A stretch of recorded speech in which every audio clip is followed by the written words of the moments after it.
O Léo Jardim tem contrato com o Vasco até dezembro de 25, o Verratti também. A renovação do Léo Jardim é do mesmo patamar do Verratti. Há que se esperar um pouquinho, até para saber se o Léo Jardim é um goleiro de seleção brasileira, convocado ou não, porque é um bônus no contrato por conta dessas convocações aí. Então o Léo Jardim também é um assunto de renovação que o Vasco vai precisar esperar e o Léo Jardim sabe disso. Os dois contratos só em dezembro de 25 é que eles vão terminar com o Vasco da Gama. Mané Garrincha, o Vasco voltará a jogar lá, mas agora é uma boa notícia. Por quê? Porque o jogo é contra o São Paulo. Mando de campo do São Paulo. Então aquele incômodo do torcedor vascaíno em sair de São Januário para enfrentar o Palmeiras em um estádio neutro, agora o jogo virou.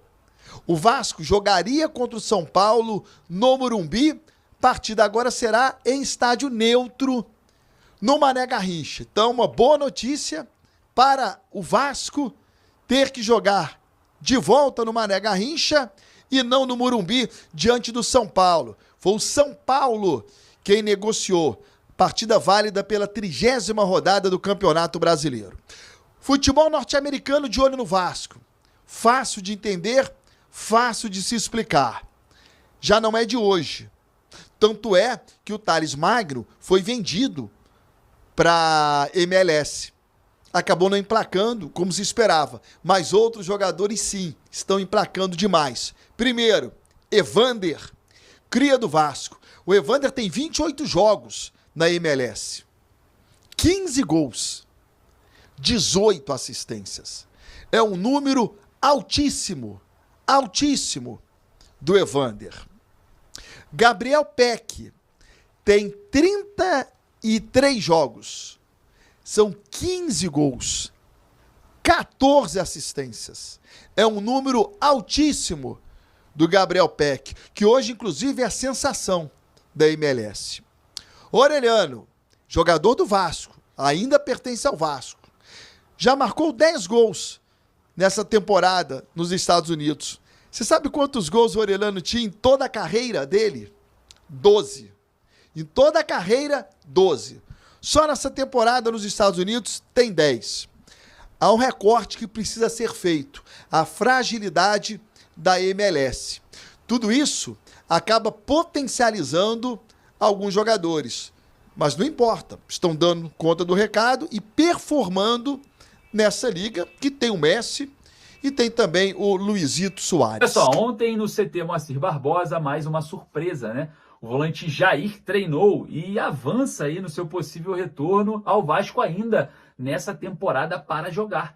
O jogador evoluiu um pouco mais do que o Paulinho, né, que também está na mesma fase, a mesma lesão, procura o mesmo tratamento, já está também bem avançado, mas o Jair já vem treinando normalmente ali com bola, já vem com o grupo, óbvio, condicionamento físico ainda muito deficiente, mas a gente já observa, né, um avanço do volante Jair em um possível retorno. E aí, torcedor, tem espaço para o Jair nesse meio-campo ou como volante do Vasco? Para mim, sim. Para mim, Jair e Hugo Moura seria a opção ideal nesse momento de retorno, né? Claro, bem fisicamente, bem com ritmo de jogo. Eu acho que o Jair ganha essa vaga como titular ao lado do Hugo Moura, que é um jogador com mais marcação, o Jair com mais saída de bola. Óbvio, o Sforza também tem essas características de saída de bola, o Matheus Carvalho um pouco mais de marcação. Vai depender muito, né, de como encontraremos os cenários da partida para escolher e definir aquele que serviria melhor, né, que vai servir melhor ali durante o jogo.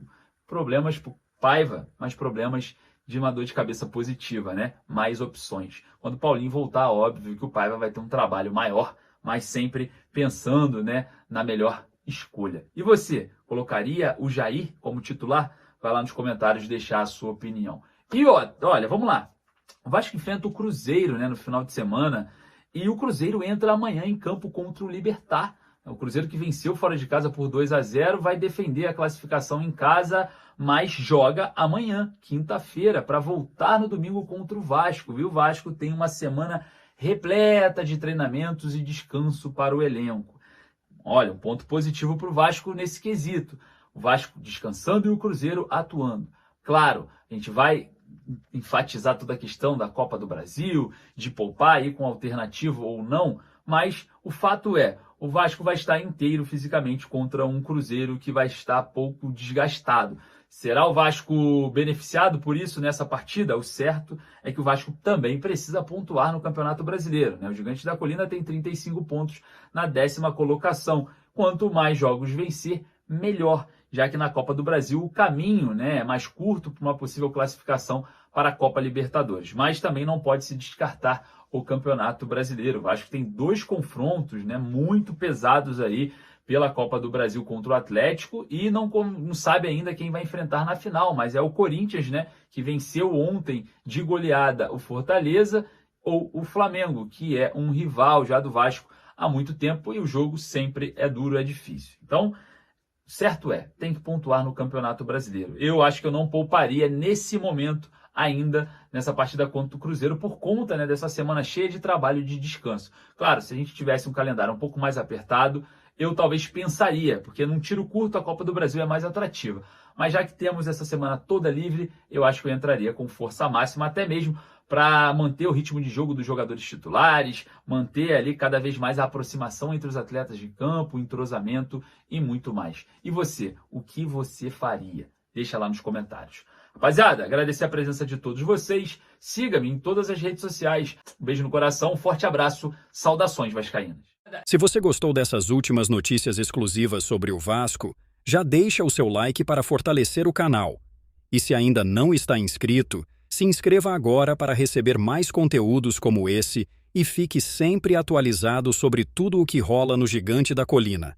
Ative as notificações e deixe seu comentário sobre o que achou das novidades. Tamo junto. Até a próxima.